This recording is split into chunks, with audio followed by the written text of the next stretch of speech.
I had the opportunity to be part of a ministry called the Neighborhood Table, in which the congregation I was serving provided a free meal for our community. And we invited folks who were hungry and folks who were longing to connect and build relationships in the community to come and enjoy a free dinner. And when we would serve dinner, we would serve about 100 people. And if you've ever served a church meal, you know that it takes a lot of people and hours and energy to serve a meal like that.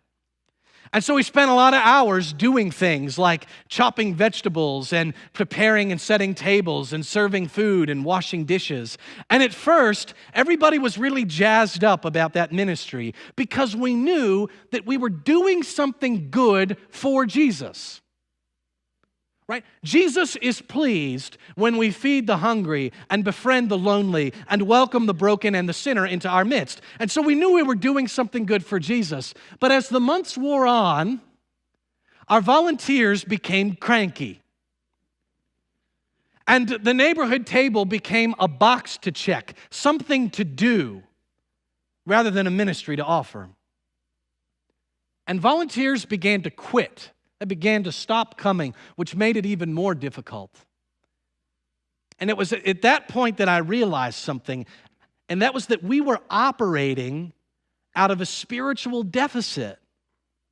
We were doing far more for Jesus than the time that we were spending with Jesus.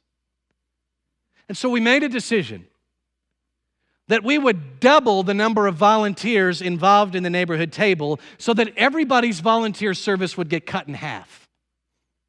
And with the time that we saved, we redirected ourselves to be more intentional about spending time in prayer, more time reading God's Word, more time resting and delighting in God's presence, more time being with Jesus.